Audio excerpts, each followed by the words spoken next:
Webheads, what do you call a comic book day haul that's done on Sundays? I mean, it's not new comic book day. I just went to the shop, picked up some books, and I want to share this with you. But what do you call it? Do you call it the Spectacular Sunday comic book day haul? Let me know in the comments below, guys.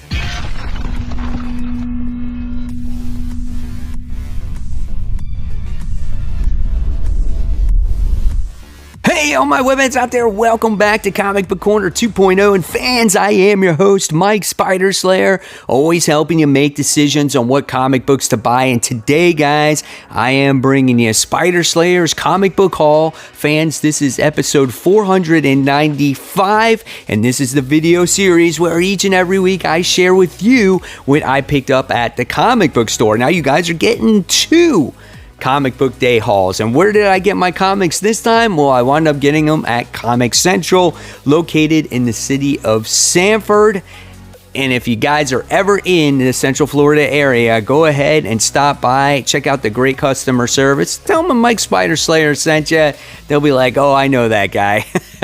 So, yeah, guys, so I wound up going back to the comic book shop. They wound up having books that I had put on hold, and they had their shipping orders resolved for the week.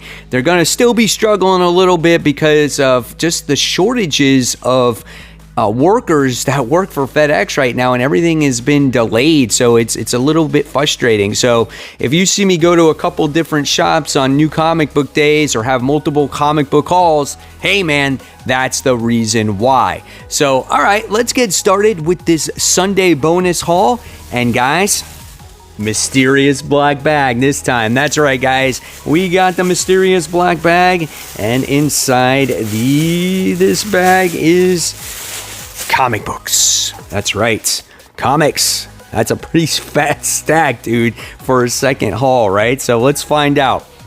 So some books are here are current week's books, and then there's other books that are actually last week's books. So let's see what we got. So the first thing I wound up getting here is this free previews guide that has to deal with the stuff that's coming out, I think, in October for December. So yes, for December. Here we go. Amazing Spider-Man, that's Beyond right there. So we got some of that stuff going on right there. We got the Hulk. So we got all that cool stuff getting ready to come out from Marvel. Check that out at your local shop. All right, so a couple things that I had on hold that I wound up purchasing. I might have duplicates on these comic books, but they're good because maybe I can do a giveaway or something like that in the future, or just sell them. So I wound up having Something Is Killing the Children issue 20, which I think you saw in this week's haul. So I wound up getting that variant cover, and then I wound up getting a normal cover. Okay, so we wound up getting that. So I think that's a duplicate. And then I wound up getting another copy of Miles Morales Spider-Man issue 30.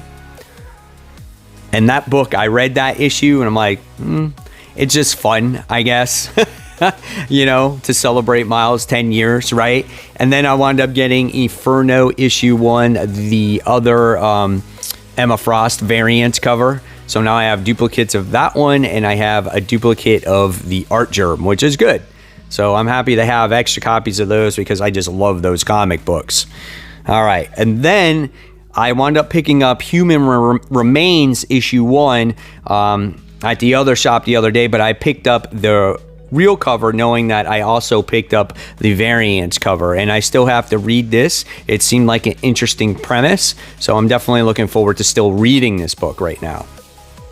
All right, and then the next book that I was totally excited about, and I enjoyed this book, and this was the cover that I was after, and they did not have it at the other shop, but they had it at my shop, and this one is called Gun Honey, and that is issue 1. This book is pretty good, man, as it's a guns specialist that actually goes out there and sells guns to, you know, to people to commit crimes or hits and stuff like that. And she is this Korean woman, and she winds up getting almost possibly captured at the end. This is definitely a cool read. There wasn't like a really in-depth story. It was more of an origin story of the character, but really, really great covers though, let me just tell you.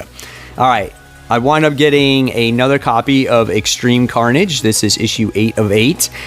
This book, actually, I did read this one already, and this one, the conclusion to this was really good. I really enjoyed it, and this is the way a Carnage book should be written, and I feel like this is the way a Carnage movie should be presented, right? I mean, look at this. Gore, violence, people being torn apart, all bloodied, and that's what I wished for the Venom Let Them Be Carnage movie. Now, I just saw that movie last night, and even though it was funny, I thought that at times there was too much humor involved, even though I didn't mind the humor, and I just felt like there was something lacking from the movie as well. I felt like there was just not enough character development. As quickly as Carnage came, quickly he disappeared. And but that end credit scene, let me just tell you guys, it was really good. So let me just tell you, go ahead, see the movie, see what you think for yourself. It's definitely a cool little movie just to see what Carnage looks like, right? So cool stuff there, but I definitely recommend this Extreme Carnage final issue. All right, next we wound up getting Berserker issue 5. So at the other shop, I wound up getting the foil cover, which was really nice. And I just got done reading this issue a little while ago. And this was a great issue with our character who talks about how he doesn't want to feel love anymore because he got burned from love many times because he outlives the people that he loves. So it's just like now he hasn't fallen in love in many times, and you get to witness that in this story. And so this was a really good issue. I actually really enjoyed it. I have 2 covers of it now. Again, foil and main. All right, so speaking of Amazing Spider-Man, I now have multiple copies of this main cover, which I will probably do definitely maybe a giveaway if someone doesn't have this. But most importantly, what I had on hold was this Amazing Spider-Man variant cover. So I wound up getting this one. I thought this one was really cool. And I was like, okay, just for cover purposes alone and for maybe whatever might happen in this book, you know, it could be a spec book. But after reading this and a lot of people's actual reactions when it comes to the Amazing Spider-Man issue 875, it was a little bit disappointing, and I agree. And I did that. I talked about this issue in my After the Poll episode, and when it comes to Comic Book Weekly, that's streamed on 10 p.m. Eastern Time on Tuesdays. We're going to talk about that a little bit more, but this definitely was a disappointing issue. It just seemed like all this build-up for absolutely nothing. And yes, you got a story retcon there, but it became more of a Harry story than it did a Peter Parker story. That's what I got out of it. So pretty cool, though. I got that awesome cover. All right, next I wound up getting Deathstroke Incorporated issue 1. I really enjoyed this book. I thought it was a lot of fun when it had to do with the Hive and Deathstroke having all this Batman tech and just a lot of great stuff in this book. I don't think maybe the artwork is the best, but I definitely see an interesting story here with Black Canary and Deathstroke teaming up. Loved how Black Canary still didn't give her actual motive of why she is joining this trust team, right? So I'm sure we'll find out in the near future. And yeah. All right, the next book I wound up getting is Batman Urban Legends issue 6. Now, I wound up getting the second print. I didn't jump on the first one. I knew what the first one was about, but I was like, I'll get it when I get it. I wasn't really jumping on it for the spec purpose. If I was going to get it, I was going to get it for the story purpose.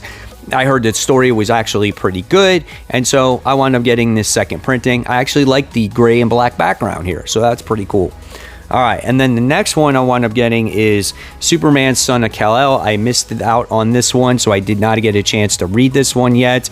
And, you know, a lot of people are comparing themselves from John to Clark, and they're like, well, that's not what Clark would do, and that's not, you know, how Clark would handle it or Superman would handle it. But you got to remember, John is not Clark. John is John, and he was born on Earth. He's half human. He's a different person. So he's going to see things in a different view than his dad. So that's what I like about Tom Taylor creating a different person altogether when it comes to this version of Superman. I mean, this is Superboy. Again, it's not the same person. I like the artwork in this book, and I can't wait to see how Tom Taylor continues to flesh out the character. Now, you also got to remember that John has aged rapidly, or he's been gone, and Clark didn't have a chance to raise him the way that maybe he wanted to also. So that's why he's also not the same person. So when you take all those things in account, you got to understand that maybe that's why John sees the way, sees things differently than the way, Clark does. So interested to read that issue 3. All right, and then I wound up getting Detective Comics 1043. At the other shop, I wound up getting the Lee Bermejo variants, but now I got the main cover here. Still have to read this issue, so I'm looking forward to seeing what this one has to offer. And then I wound up getting Moon Knight issue 3, which I did read digitally. That was last week's book, and I really enjoyed this The Hunter's Moon, which is this guy right here, and him and actual Moon Knight actually had to go battle against hand in hand, and they had to fight each other on, what Mark's beliefs were and how things have changed. So I think now this book is starting to attract to me, so I'm going to stick with it, and the next issue is going to be a new story arc with Tigra, so I am looking forward to that. So this was a much better issue. And then I wound up getting Frontiersman Issue 1. This was on my FOC list, and I did not enjoy this book when I read it. This was definitely a disappointment. I just thought it was too political, too on the nose. Like, I don't mind if you want to put your agenda in there, I get it. People do it all the time, but it doesn't bother me. But when it's so hard and heavy like this book did when it comes to like climate change and stuff, I was like, dude, come on, man. Like, I get it, but it was like every page it had to deal with it. So it just wasn't for me. I didn't like it. I'm not going to be buying issue 2 of it. And just for the record, I am for climate change. Like, it's good. I like it, but just not in my comic book, right? And then, let's see, next we wound up getting Chew issue 8. I did read this, and normally this series is pretty good, but I currently don't like the direction that it's actually going. I found the last issue definitely just not interesting. We wound up finding our main character going back in time, and I didn't like that either. So I'm kind of on the fence if I'm going to be continuing this. This is definitely taking a step down. It doesn't even have the original family in it, which it did in the first story arc. So I don't know. I don't know if I'll be continuing Chew. And then last but not least on this list here, I got Bunny Mask issue 4. This is the conclusion to the first story arc. This book is great, man. I love the mysteriousness of the bunny-like creature, and now she's having some weird intimate relations with our main character, and the artwork is just, very dark and a little bit muddy, and it's just fun, dude. And I can't wait to see how this next story is introduced to us. I'm happy that it's going to get a volume 2 coming in 2022, and I just want to see where it goes. So I'm really enjoying Buddy Mask. This was a surprise for me this year. And then last but not least, guys, I wound up getting a new microphone. My other microphone wasn't working at times. I dropped it on the floor, and a lot of you guys made fun of my last mic. You're like, Mike, why is that mic so big? And people called it like the Death Star mic. And what it was called the Blue Snowball mic. So it just looked like a giant snowball, and it was white, right? So now that one was kind of on the fritz and it was going out, I wound up getting obviously what most people have, and that's the Blue Yeti. And I wound up getting the Blue Yeti Blackout microphone, as you can see it right here in my screen. And then here is the box that I wound up getting. It was on sale, $30 off, paid $100 for it. I had a gift card, so technically I paid like $56 for it. Let me know in the comments below, guys, how I sound in it to you, and hopefully it was worth the money. But at least it looks aesthetically, it looks better, right? I think. So there you guys have it. There is the special Sunday haul. Hopefully you guys enjoyed it. Now I'm all caught up with my old comic shop and the other comic shop. I have all my books that I needed. where I go on this week's journey, I don't know. We'll soon find out. Will I go to both shops, one shop? I don't know. I haven't decided yet, but this is not the end of the shipping wars. So, guys, until next time, if you like this video, please give it a thumbs up. Subscribe to the channel. Don't forget to hit the bell so you don't miss all notifications from me. And I'll leave you more content right here to check out. And of course, guys, as always, keep collecting, keep buying, and most importantly, keep reading those comic books. So until next time, guys, this is the Slayer saying see you later, and I'll catch you on that next video.